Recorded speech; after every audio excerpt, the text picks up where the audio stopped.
오늘 첫 번째로 안식일은 우리가 하나님께 지음 받았음을 알려줍니다 라고 하는 제목으로 말씀을 드리도록 하겠습니다. 자, 우리 성경은요, 맨 처음에 어떻게 시작을 하고 있는가 하면 태초에 하나님이 천지를 창조하시니라 라고 하는 말씀으로 시작합니다. 굉장히 믿기 어려운 이 선언으로부터 시작되고 있는 것이죠. 그래서 우리가 그리스도인으로서 신앙을 하면서 살아간다라고 하는 것은 가장 먼저 우리가 받아들여야 할 사실은 하나님께서 우리를 창조하셨다라고 하는 사실인 거죠. 또 계시록에 가보시면 계시록 4장 11절에 하늘에 있는 존재들이 찬양을 하는데요.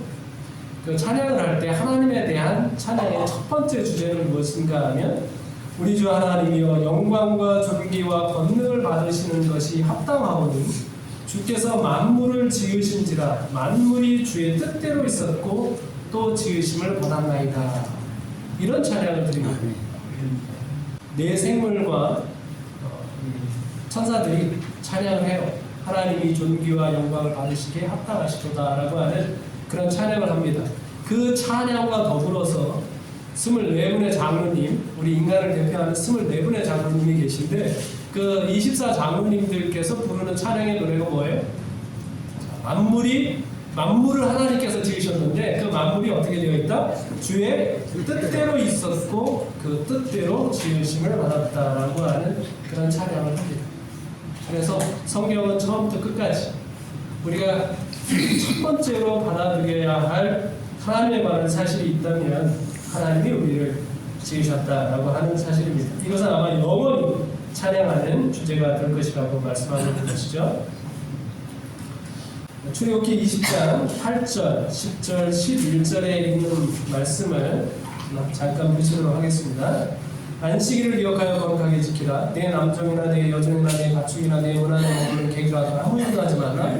이는 엿새 동안에 나 여호와가 하늘과 땅과 바다와 그 가운데 모든 것을 만들고 일곱째 날에 쉬었습니다. 그러므로 나 여호와가 안식일을 복되게 하여 그날을 거룩하게 하였느니라 말씀하셨습니다. 네. 여러분, 이 성경은 굉장히 흥미로운 책입니다. 지금 이 말씀은 언제 기록된 책입니까? 기원전 15세기경에 기록된 책입니다. 자, 이것은 이제 십계명인데요. 우리나라로 치면 헌법에 해당하는 내용입니다. 자, 네 번째 계명이 무엇을 담고 있는가 하면 종과 짐승 그리고 문 안에 머무는 객. 이것은 외국인을 이르는 말입니다. 외국인에 이르기까지 쉴 수 있게 배려하도록 명령을 하고 있습니다. 여러분, 기원전 15세기경에 이런 명령을 내리는 것이 상식적인 일일까요? 기원전 15세기경에. 여러분, 이 명령은 굉장히 이색적인 명령입니다. 여러분, 그 당시 쉼에 대한 개념은 이렇습니다.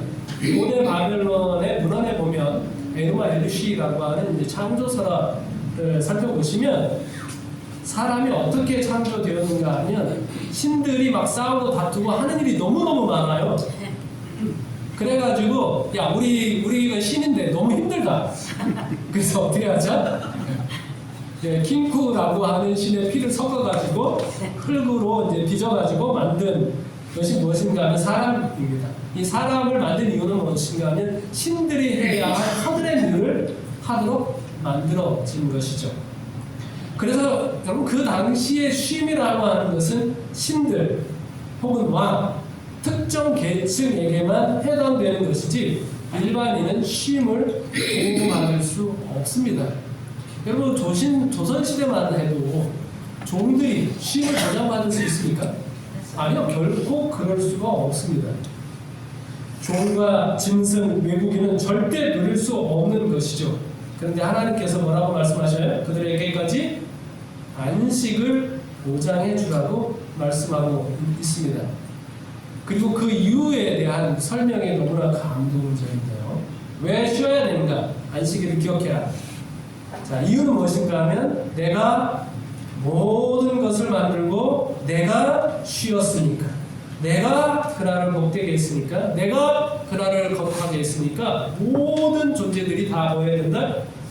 그날에는 쉼을 얻어야 된다라고 말씀을 하고 있습니다. 이 설명은 매우 감동적인 설명이죠. 내가 모든 것을, 하나님이 모든 것을 만들었기 때문에 쉬어야 된다. 하나님도 쉬었기 때문에 쉬어야 된다.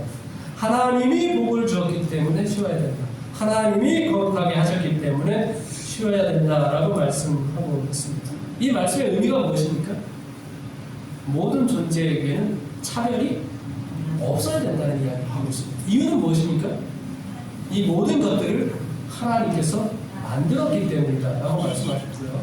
자, 쉬는데 차별을 받지 않는데 얼마큼 쉬어야 되는가? 이유가 무엇인가 하면 하나님이 쉬셨기 때문에 이들이 쉬어야 된다라고 말씀하고 있습니다.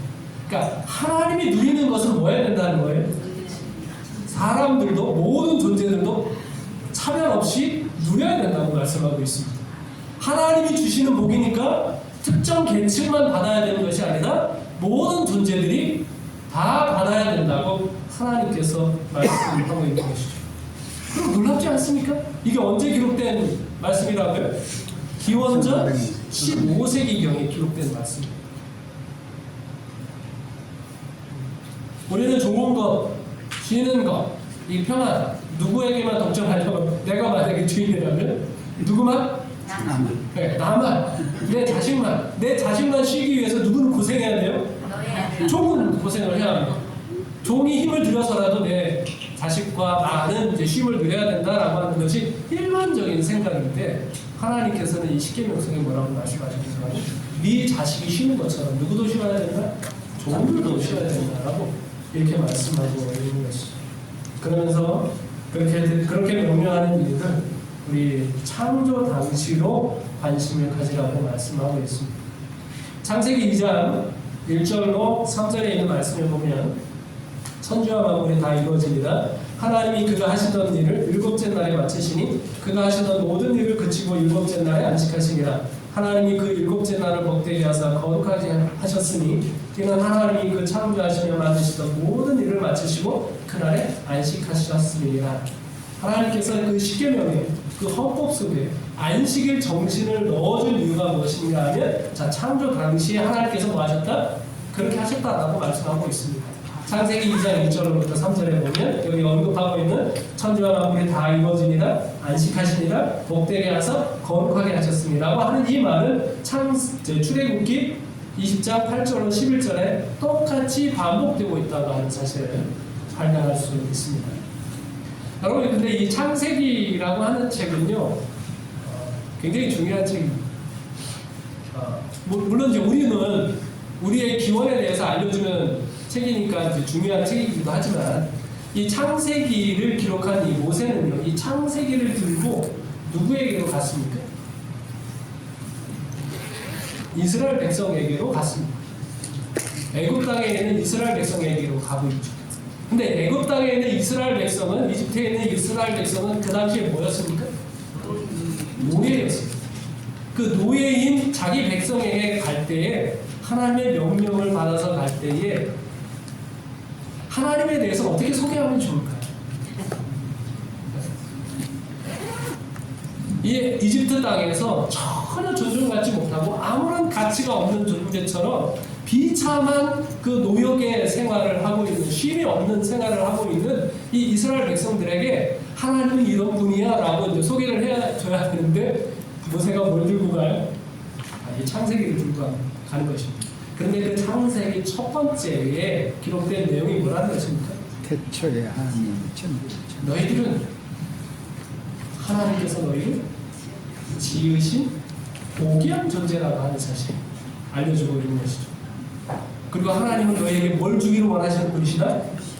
안식을, 쉼을 주기를 원하시는 분이시다 라고 하는 사실을 알려주기를 원하는 거죠. 여러분, 이 창세기의 이야기를 처음 들었을 때 이스라엘 백성들이 얼마나 감동을 주겠을까요? 이 하나님이 나를 뭐 하신 분이시고, 나를 만드신 분이시고, 이 하나님이 이 쉼이 없이 살아가고 있는 우리에게 뭘 주기를 원하시는 거예요? 쉼을 주기를 원하시는 분이라고 하는 사실을 이렇게 하는 것이죠. 여러분이 창세기 기사를 보시면 첫째 날 하나님께서요 이렇게 창조하셨습니다. 빛을 만드셨어요. 빛과 어둠을 나누셨습니다. 밤과 낮의 주기를 만드셨죠. 둘째 날은 뭘 만드셨어요? 물과 공기를 만드셨습니다. 셋째 날에는 땅과 식물을 만드셨고요. 넷째 날에는 밤에는 달과 별, 낮에는 해가 주관하도록 하셨습니다. 다섯째 날 물에는 물고기, 공중에는 새들이 날게 하셨습니다. 여섯째 날은 뭘 만드셨어요? 땅에 사는 모든 짐승과 특별히 사람을 만드셨습니다. 일곱째 날에는 하나님이 뭘 만드셨을까요? 안식, 복주심, 거룩하게 하심이라고 이렇게 되어 있습니다. 자, 여러분 첫째 날부터 일곱째 날까지 여러분 어느 날이 제일 좋습니까? 일곱째 날은 왜 좋으세요? 자, 이 모든 것들이 하나님께서 사람을 위하여 만드셨는데 그럼 첫째 날 없으면 살 수 있습니까? 없습니까? 못 삽니다. 둘째 날 없으면 살아요? 못 살아요? 셋째 날은요? 살아요? 못 살아요? 못 살아요. 넷째 날 못 살아요. 다섯째 날 못 살아요. 여섯째 날 못 삽니다. 일곱째 날 없어도 살아요. 일곱째 날은 하나님께서 우리를 위하여 만들어 주신 것이 없습니다. 안 만드셨어요. 첫째 날부터 여섯째 날까지 하나님께서 주신 것들은 너무너무 우리에게 필요한 것들입니다. 이것들 없이는 우리가 살 수 없는 것들이죠. 그런데 일곱째 날은 하나님께서 우리를 위하여 아무것도 만들어주지 않으셨습니다. 제일 안 좋은 날이 어느 날입니까? 네? 맞아. 제일 안 좋은 날이 일곱째 날 같지 않습니까? 하나님께서 아무것도 안 만들어주셨어요. 하나님이 일곱째 날은 뭘 우리에게 만들어 주셨어요? 뭘 주셨어요? 하나님이 일곱째 날은 당신 자신을 우리에게 주셨어요. 우리와 함께 뭐 하시고요? 아무것도 만들지 않고 쉬면서 우리와 함께 교제하시고 하나님의 생명을 나눠주시고 복을 주시고 그날을 하나님께서는 뭐 하셨어요? 특별히 거룩하게 구별해 놓았습니다. 누구를 위해서? 우리 인간을 위하여 하나님께서 구별해 놓으셨어요. 우리가 뭐 하기 위해서? 교제하고 시간을 보내기 위해서 그렇게 하신 것입니다. 그래서 안식일은 하나님께서 우리에게 아무것도 안 주신 날이 아니라 하나님께서 우리에게 뭘 주신 날? 당신 자신을 우리에게 주신 날이라고 하는 것이죠. 사람들은 첫째 날부터 여섯째 날까지는 다 좋아하는데 일곱째 날은 없어도 되는 것처럼 살아가는 사람들이 얼마나 많이 있는지 모릅니다. 자, 그런데 하나님께서 이 가운데 사람 짓는 과정을 창세기 2장에 아주 자세하게 기록하고 있는데요. 이것은 안식일과 밀접하게 관련이 있습니다. 왜냐하면 사람을 위한 모든 일이 맞춰졌을 때 하나님과 사람이 어디에 들어가요? 안식에 같이 들어가거든요. 하나님께서 사람을 만드신 과정을 잘 설명하고 있는 것이 창세기 2장 18절로 24절에 있는 말씀입니다. 여러분 이 이야기 잘 아실 겁니다. 여호와 하나님이 이르시되 사람이 혼자 사는 것이 좋지 아니하니 내가 그를 위하여 돕는 대비를 지으리라 하시니라. 여호와 하나님이 흙으로 각종 들짐승과 공중의 각종 새를 지으시고 아담이 무엇이라고 부르나 보시려고 그것들을 그에게로 이끌어 가시니 아담이 각 생물을 부르는 것이 곧 그 이름이 되었더라. 아담이 모든 가축과 공중의 새와 들의 모든 짐승에게 이름을 줍니다. 아담이 돕는 애들이 없음으로 라고 되어 있습니다. 여러분 18절에 시작이 이렇습니다. 사람이 혼자 사는 것이 뭐하다? 좋지 아니하다 이렇게 이야기하고 있습니다. 이거 하나님이 꼭 실수한 것 같지 않습니까? 네? 사람을 딱 혼자 만들어 놓고 보니까 보기 좋아요? 안 좋아요? 안 좋아요. 이 창세기 1장의 기록은 여러분 보시면 매 창조물을 만드신 다음에 뭐라고 말씀하셨는가 하면 하나님이 보시기에 좋았더라. 보시기에 좋았더라라고 하는 말씀을 계속해서 반복을 하십니다. 자, 그런데 그것을 좀 자세히 풀어 설명을 하면서 사람은 어떻게 했는가 하면 시차가 있어요. 사람은 혼자 만드셨어요. 혼자 만드신 다음에 하나님이 뭐라고 그러셔요?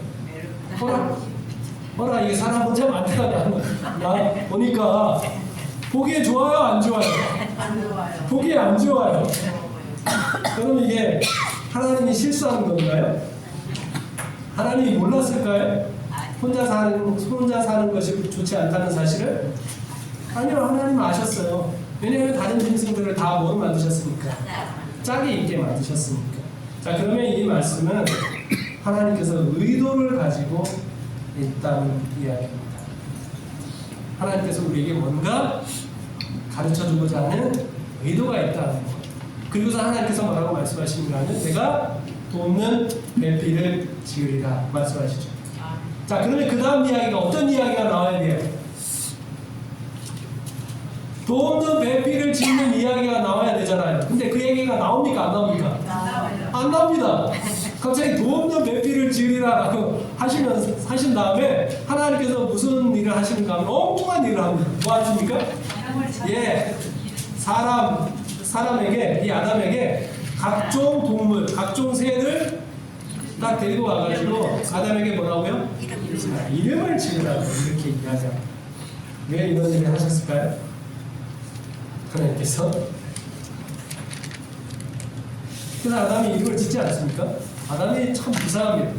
여러분, 우리가 특별히 이스라엘 백성들과 한국 사람은 이 이름을 장명합니다.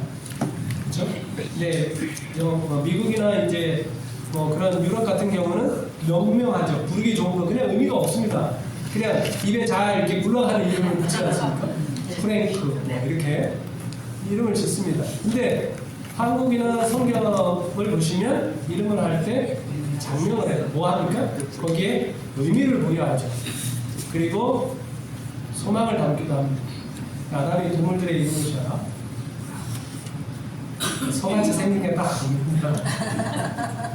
그래서 뭐라고 이름을 짓습니까? 너는 보니까 누가 소처럼 순하고 앞으로 소처럼 살아라. 해가지고 그 소라고 이름을 딱 짓습니다. 그 다음에 또 누가 와요? 양이 옵니다. 양이 오니까 뭐예요?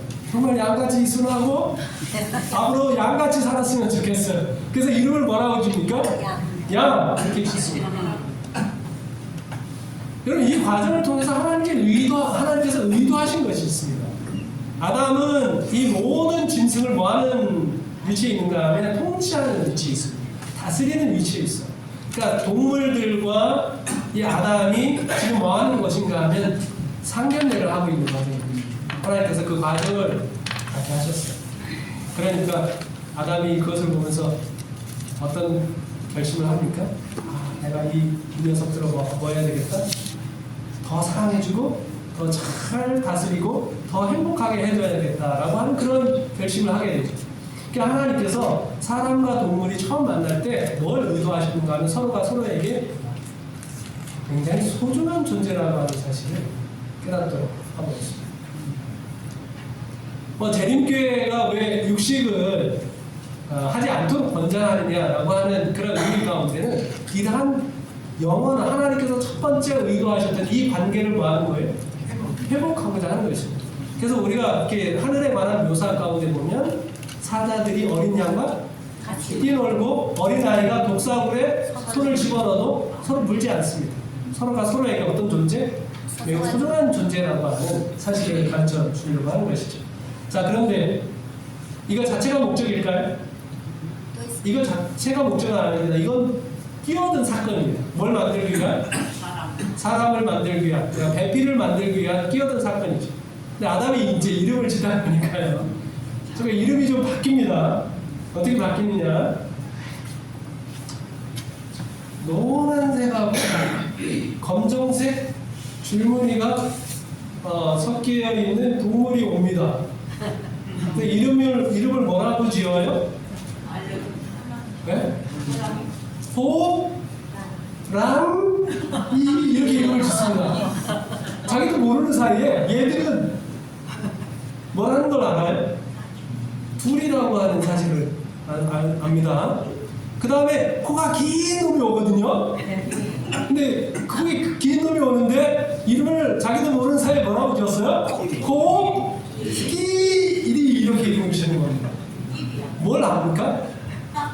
아담이 뭘 알아요? 짝이 있다는 돕는 배필, 그들에게는 다 짝이 있다고 하는 사실을 알게 됩니다. 근데 누구만 짝이 없어요? 나만 짝이 없어요. 그래서 저기 18절에 나와 있는 사람이 혼자 사는 것이 좋지 아니하니라고 하는 이 말씀은 하나님이 하시는 말씀입니다. 근데 저기 20절에 나와 있는 아담이 돕는 배필이 없으므로라고 하는 이 감정은 누가 느끼는 감정이에요? 아담이 느끼는 감정입니다. 그제서야 하나님께서 뭐예요? 여자를 만들어 주십니다. 자, 그랬더니 하나님께서 어떻게 만들어 주십니까? 아담을 깊이 잠들게 하시니 잠들매 그가 그 갈빗대 하나를 취하고 살로 대신 세우시고 여호와 하나님이 아담에게서 취하신 그 갈빗대로 여자를 만드시고 그를 아담에게로 이끌어 오시니 아담이 이르되 있는데 뼈 중에 뼈요 살 중에 살이라 이것을 남자에게서 취하였은즉 여자라 부르리라 하니라 이러므로 남자가 부모를 떠나 그 아내와 합하여 둘이 한 몸을 이룰지로다 라고 하나님께서 말씀하셨습니다. 여러분 혹시 프로포즈 들어보신 적이 있나요? 프로포즈 멘트, 연인들이 좋아하는 프로포즈 멘트 이렇게 쭉 보니까 이런 것들이 있더라고요. 아침에 눈 뜰 때마다 내가 내 앞에 있었으면 해. 깜짝 놀라는 거 아니에요? 나랑 꼭 닮은 아이를 낳아줘. 또 이제부터 너와 함께 늙어가고 싶어. 뭐 이런 멘트가 있어요. 이런 것 중에 하나 들어보신 적 있어요? 저는 우리 집사람에게 내가 당신이 나를 좋아하는 것보다 2배는 더 좋아할 거라. 제가 살아보니까 거짓말도 그런 거짓말도 없었던 것 같습니다. 자, 그런데 아담은 뭐라고 프로포즈를 해요? 이는 내 뼈 중에 뼈요 살 중에 살이다. 여러분 이 프로포즈 어떻습니까? 네? 좋아요? 좋아요. 너무 원색적인 것 같지 않습니까? 자, 그런데 여러분 이 의미가 뭘까요? 네? 이 의미가 뭐예요? 내 뼈는 부러져도 누구 뼈는 부러지면 안 돼. 그대의 뼈는 부러지면 안 돼. 내 살은 찢어져도 누구 살은? 당신의 살, 그대의 살은 찢어지면 안 돼라고 하는 그런 멘트죠. 이렇게 나보다 많다는 거예요. 나보다 소중하다는 우리 여기서 나온 계명이 무엇인가면 내 이웃을 내 몸과 같이 살아라는 계명입니다. 아담이 이 사람과 사람이 처음 만날 때 하나님께서 이것을 의도하신 거죠. 너 없이는 뭐하다는 거예요? 너 없이는 난 살 수 없다. 너는 너무나 소중한 존재라고 하는 사실을 서로 의식하는 가운데서 만나도록 하나님께서 의도하셨다고 하는 사실입니다. 여러분이 화재 사건 아시죠? 이제 취재를 했는데요. 이 화재가 어떻게 났는가? 302호에 사시는 70대 할아버지가 컴퓨터 게임을 좋아했다고 그래요. 컴퓨터 게임을 하면서 이제 흡연을 했는데 그 성탄절에도 새벽까지 게임을 하고 다 핀 담배 봉초 이제 쓰레기통에 버린 후 취침을 했다고 합니다.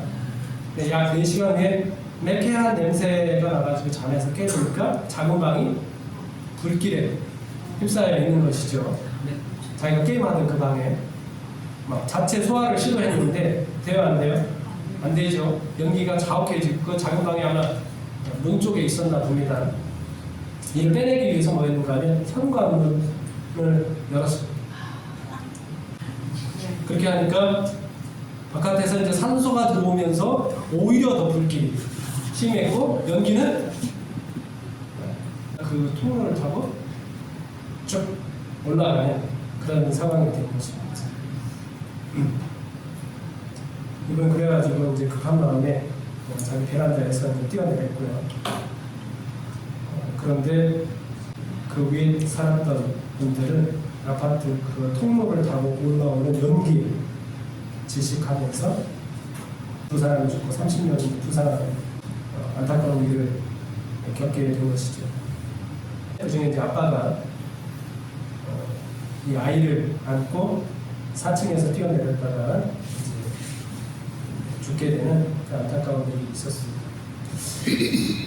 왜 이 아빠가 이 아이를 안고 그 아이를 보호하기 위해서, 자기는 죽더라도 그 아이를 보호하기 위해서, 아이는 뭐 조금 다치기는 했습니다만 아이가 최대한 이제 땅에 닿지 않도록 하다가 이렇게 죽임을 당했는데 왜 그랬을까요? 이 아이가 자기 목숨만큼 소중하기 때문에 그렇게 하시는 것이죠. 하나님께서 사람과 사람을 처음 만날 때 그런 소중한 관계가 되도록 의도하셨다고 하는 것입니다. 그런데요, 하나님께서 이 사람을 짓는 과정 가운데 좀 특별한 방법으로 짓습니다. 더 흥미로운 점인데요, 여러분, 하나님이 남자와 여자를 지으실 때 다른 방식으로 창조를 했습니다. 그렇죠? 남자는 어떻게 만들었어요? 흙으로 빚어가지고 만들었습니다. 여자는 어떻게 만들면 될까요? 여자도 그렇게 만들면 되지 않겠습니까? 그런데 여자는 어떻게 만드셨는가 하면 아담을 깊이 잠들게 하시고 갈빗대를 끊어내서 그 갈빗대를 가지고 여자를 만들었습니다. 왜 그랬을까요? 왜 굳이 그렇게 했을까요? 아담을 지을 때처럼 그렇게 지으면 되잖아요. 근데 하나님 그렇게 하지 않으셨어요. 의도적으로 아담을 깊이 잠들게 하신 다음에 외과 수술을 통해서 그 갈빗대를 끊어내고 거기 끊어낸 그 자리는 산업 대신 채우시고 봉합 수술하신 것이죠. 그런 다음에 그 갈빗대로 여자를 만들었어요. 그 이유가 무엇입니까? 네? 부부간. 네. 자, 그리고 하나님께서 이 두 사람을 결혼을 시키면서 주례사는 뭐라고 얘기하는가 하면, 남자가 부모를 떠나 그의 아내와 합하여 둘이 한 몸을 이룰지로다. 자, 이렇게 주례사를 이야기합니다. 하나님이 오늘날 이야기하면 조금 납득이 갑니다. 하지만 남자가 뭐 부모를 떠나긴 하잖아요. 자, 그런데 여러분, 이게 15세기에 기록된 책입니다. 15세기 경에 결혼을 하면 여자가 부모를 떠나니까 남자가 부모를 떠납니까? 여자가 부모를 떠납니다. 동서고금 거의 모든 어느 곳을 막론하고 여자가 부모를 떠나서 결혼을 하지 남자가 부모를 떠나는 경우는 거의 없습니다. 근데 하나님이 지금 뭐라고 말씀하고 있어요? 남자가 부모를 떠나라고 이렇게 이야기하고 있어요. 그럼 이게 하나님이 틀린 말을 하신 건가요? 말도 안 되는 말을 한 건가요? 우리 모두가 하나님의 말을 막 어기고 있는 건가요? 아닙니다. 네. 여러분, 이 성경에 기록된 시절에 여자는요 숫자로도 치지 않았어요. 이 창세기, 출애굽기, 민수기까지 쭉 보시면 여자는 그 숫자에 들어가 있지도 않습니다. 그만큼 존중을 하지 못하던 사회예요. 그 사회에서 기록된 성경인데 남자가 부모를 떠나라고 이렇게 기록을 하고 있습니다. 이유가 뭘까요? 여기 이 말씀을 에베소서 5장에 보면 이렇게 기록하고 있습니다. 그러므로 사람이, 남자가 부모를 떠나 그의 아내와 합하여 그 둘이 한 육체가 될지니, 이 말씀은 어떤 의미가 있는가? 이 비밀이 그로다 나는 그리스도와 교회에 대하여 말한다 말씀하셨습니다. 여러분, 사람을 짓는 과정 자체는요 뭐가 모델인가 하면 그리스도에게서 교회가 나오는 것이 모델입니다. 창세기 1장 26절에 보면 우리가 우리의 모양대로 우리의 형상을 따라 우리가 사람을 만들고 라고 말씀하고 있는데, 사람의 모델은 무엇인가 하면 하나님이 모델입니다. 창조 때. 자, 그런데 그 창조 과정도 뭐가 모델이에요? 그리스도와 교회의 관계가 모델이라고 하는 것입니다. 아담이 왜 깊이 잠들었어요? 예수님에게서 교회가 나올 때에 예수님이 그렇게 될 거예요. 예수님이 십자가에서 죽으셨습니다. 자, 이것을 비교해 보시면 여기 성경의 갈빗대라고 하는 말은 신약에 보면 옆구리라고 하는 말과 동일한 말입니다. 똑같은 말입니다. 갈빗대라고 하는 말과 뭐가 똑같은 말이에요? 옆구리라고 하는 말이 똑같은 말입니다. 그 예수님께서 십자가에서 죽으실 때 로마 군병이 그분의 옆구리를 찔렀을 때 어떻게 되었어요? 거기에서 곧 피와 물이 쏟아져 나옵니다. 마치 엄마가 아이를 낳을 때 무엇과 무엇을 쏟아내요? 피와 물을 쏟아내죠. 그럴 때 누가 나오는 건가 하면 우리가 아이가 나오는 것입니다. 마치 그런 것처럼 예수님의 옆구리에서 뭐가 나오는 거예요? 교회가 나오는 거예요. 교회가 거기서 출산되고 있는 것이죠. 십자가에서. 그 과정을 모델로 해서 뭘 받는 거예요? 사람을 처음부터 만들었다라고 말씀하고 있습니다. 그래서 하나님이 아담에게 하고 싶은 말이 있어요. 아담아, 너는 네 옆구리에서 나온 여자가 너무너무 사랑스러워서 이는 내 뼈 중에 뼈요 살 중에 살이라 라고 이야기하지. 그런데 내가 너를 그렇게 소중히 사랑한다라고 하는 말씀을 하나님께서 하기를 원하시는 거죠. 하나님께서 얼마나 우리를 사랑하시는가. 여러분, 예수님께서 십자가에 달려 돌아가시기 전에 겟세마네 동산에서 기도할 때 땀이 피가 되도록 기도하셨습니다. 이 핏방울이 되도록, 땀이 핏방울이 되도록 기도한다라고 하는 것은 얼마나 그분께서 정신적인 스트레스를 받으셨는지를 보여주고 있습니다. 그러면 이제 땀샘에 이제 모세혈관이 터지면서 땀샘에 피가 유입이 되면서 그러니까 땀과 함께 그 피가 쏟아져 내린 것이죠. 그리고 예수님께서 로마의 군인들에게 태형을 맞습니다. 이 채찍이 보통 39개의 가닥으로 이루어져 있고요. 그 채찍은 가죽으로 되어 있는데 그 안에는 쇠구슬이 있고요. 그 다음에 그 끝에는 이제 갈고리가 되어 있습니다. 자, 채찍으로 몸을 때리면 구슬들 때문에 깊은 상처나 몸이 생기고, 그리고 그 채찍에 이제 날카로운 이 뼈조각들이 살을 찢어내고 하는 것이죠. 그래서 로마의 태형을 연구한 한 의사는 이렇게 말을 했습니다. 태형이 계속되면 피부 밑에 있는 골격 근육까지 찢어지게 되고, 찢겨진 살은 피범벅이 된 채로 리본처럼 덜렁덜렁 매달려 있게 된다. 그래서 3세기의 역사가 있던 유세비우스 같은 경우는 십자가로 가야 되는 죄수 가운데 태형, 이 채찍에 맞다가 십자가도 가지 못하고 죽은 죄수들이 부지기수다라고 이야기하고 있습니다. 시대 소망에도요, 예수님이 채찍을 맞으신 다음에 뭐라고 되어 있는가 하면 등에는 뭐가 차여있다? 골이 펴여 있다. 그냥 찢어지는 정도가 아니라 골이 펴 있는 정도라고 말씀하고 있습니다. 그리고 로마의 십자가는 그 십자가 달리시죠. 신경들이 끊기는 고통을 겪으셨습니다. 여러분, 이 신경들이 끊기는 고통이 뭔지는 아마 치과 진료 받으시면 이해할 겁니다. 신경 살짝만 건드리면 어떻게 되죠? 얼마나 아프집니까? 예수님께서 십자가에 달리실 때 신경이 끊어지는 고통을 받으셨죠. 자, 그런데 그것보다 더 큰 고통은 뭐인가 하면 몸이 축 늘어지면서 횡격막이 올라가면서 뭘 쉴 수가 없어요. 숨을 쉴 수가 없어요. 산소도 안 들어오고 몸에 있는 이산화탄소도 밖에 나가지 않는 그런 상황. 지난 목요일에 한 분의 이제 장례식에 참여를 하게 됐는데, 그분이 이제 그 석재 일을 하시다가 폐 속에 그 진폐증처럼 잔용이 생기면서 또 폐암이 걸리시면서 돌아가신 분이십니다.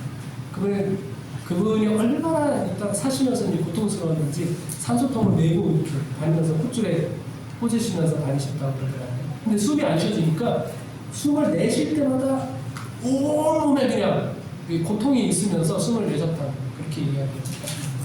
조금 그냥 호흡곤란이라고 하는 말을 그냥 문자적으로만 이해했었는데, 그 이야기 들으면서 이런 생각을 해봤습니다. 우리가 막 딸꾹질이 나면 어떻게 합니까? 비닐봉지로 막 코를 막고 이렇게 숨을 안 쉬어보지 않습니까? 근데 그게 딸꾹질을 멈추기 위해서 잠깐 하는 거니까 괜찮은데 말이에요. 이런 식으로 계속해서 산다고 하면 여러분 어떤 거 아십니까? 그게 얼마나 고통스러운 순간인지 아시죠? 그런 순간에 한편 강도가 예수님에게 이런 말을 합니다. 예수여 당신의 나라에 임하실 때에 나를 기억하소서. 여러분 이럴 때 어떻게 반응하면 좋을까요? 네? 반응할 수 있을까요? 저는 반응 잘 못할 것 같습니다. 애들이 아팠을 때 하는 거 보면 알아요. 애들이 막 아프다고 하는데 그래 낮에 아프면 괜찮은데 언제? 한밤중에 아프다 그러면 어떻게 합니까? 엄마한테요. 엄마한테. 그렇게 내가 힘들고 어려운 상황 가운데서 누구를 돌본다고 하는 것은 굉장히 어려운 일입니다. 네, 예수님께서 뭐라고 말씀하시나요? 이 순간 온 우주가 멈춰서는 순간이라고 이야기하고 있습니다. 주목을 끌었다. 모든 사람들이 멈추고요. 조용해지고 숨을 죽이고 예수님의 입술에서 무슨 이야기가 나오나 기다리고 있었다고 하는 것이죠. 어떤 이야기가 나올 수 있을까요? 그때 예수님께서 뭐라고 말씀하셨어요? 오늘 내가 나와 함께 낙원에 있으리라 라고 말씀하셨어요. 그 고통 중에서도 자기에게 도움을 요청한 이 한 영혼에 대해서 예수님께서 어떻게 하신 거예요? 구원을 허락하는 것입니다. 예수님에게 그 존재가 얼마나 귀중한 존재인지 창조의 이야기가 그 하나님의 생각을 우리에게 알려주는 것입니다. 자, 이게 시편 130편 14절로 있는 말씀인데요. 이 창조 당시의 이 이야기는 아담과 하와만 해당되는 이야기가 아니라고 이야기하고 있습니다. 이 땅에 태어나는 모든 사람들이 어떻다는 거예요? 하나님에게 있어 다 귀한 존재라고 말씀하고 있는 것이죠. 내 형질이 이루어지기 전에 예수님은 뭐 했고요? 우리를 보았다고 말씀하죠. 마치 아이를 임신한 그 엄마 아빠가 초음파 사진 보고 뭐라고 얘기하면 우리 애기가 얼마나 예쁜지 몰라. 아무리 객관적으로 봐도 그게 이쁩니까? 그런데 뭐예요? 엄마 아빠의 눈에는 예뻐. 너무너무 예쁘게 보입니다. 우리 형질이 이루어지기 전에도 하나님께서 우리를 그렇게 보신다라고 말씀하십니다. 그리고 그걸 뭐 했어요? 육아일기 책에 다 기록해 놓으셨습니다. 주의 생각이 내게 어찌 그리 보배로우신지요 그 수가 어찌 그리 많은지 하나님께서 우리 각자에 대하여 이렇게 많은 은혜로운 생각을 가지고 기록해 놓으셨다라고 말씀합니다. 제 경험을 하나 이야기하고 마치도록 하겠습니다. 초등학교 5학년 때인 것 같은데요. 엄마랑 이제 장날 읍내에 다녔습니다. 얼마나 사람이 많든지 신기한 것도 많아요. 차장문화도 예쁘고 시장을 다 보고 그 당시 차부죠. 차부에서 우리 동네로 가는 버스가 들어오는 그 라인 맨 앞에 서 있었습니다. 지금은 좀 그래도 낫지만 옛날 버스는요 되게 힘들었습니다. 왜냐하면 도로가 어떤 도로입니까? 지금 도로가 아니라 신장로잖아요. 아직 포장이 안 돼 있어가지고 울퉁불퉁해가지고 얼마나 힘든지 모릅니다. 거기를 막 사람 꽉꽉 채워가지고 가면 너무나 고통스럽죠. 그래서 가장 먼저 들어가서 자리에 앉아야 돼요. 자리에 앉아요. 그래서 이제 저희가 이렇게 맨 앞에 서 있었는데 드디어 이제 시간이 돼가지고 차가 들어왔습니다. 어떤 일이 벌어졌을까요? 그럼 이 출승기에 무슨 소용이 있습니까? 한국 아줌마들이 얼마나 대단하신 분인데요. 얼마나 먼저 타려고 밀치는지 제가 넘어졌습니다. 어떤 일이 벌어졌을까요? 제가 막 밟히고 그랬습니다. 그분들 막 못 본 것도 있고 또 본의 아니게 막 뒤에서 막 밀치니까 그럴 수밖에 없었기도 했습니다. 제가 얼마나 뭐 소리를 지르고 막 했는지 모릅니다. 그런데 그 상황이 종료가 됐습니다. 어떻게 종료가 됐을까요? 저희 엄마가 150이 조금 넘는데요. 그 작은 책으로 그 많은 사람들에게 얼마나 소리 욕을 해야 되는지 더 이상 그 사람들이 버스를 타지 못하게 됐습니다. 제가 이제 그때를 추억하면서 생각을 해봅니다.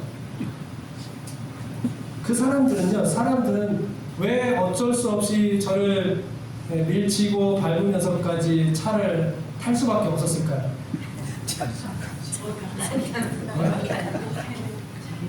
버스에 타는 것이 중요하니까.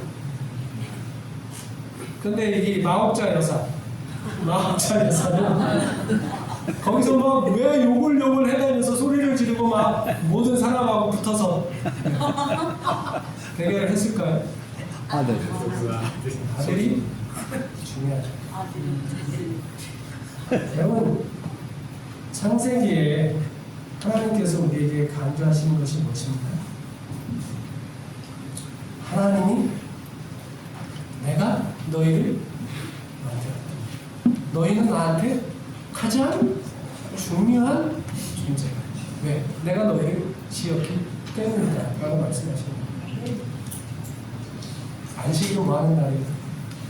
하나님께서 우리를 지으셨다고 하는 사실을 기억하고 함께 경축하는 날이 바로 안식일입니다.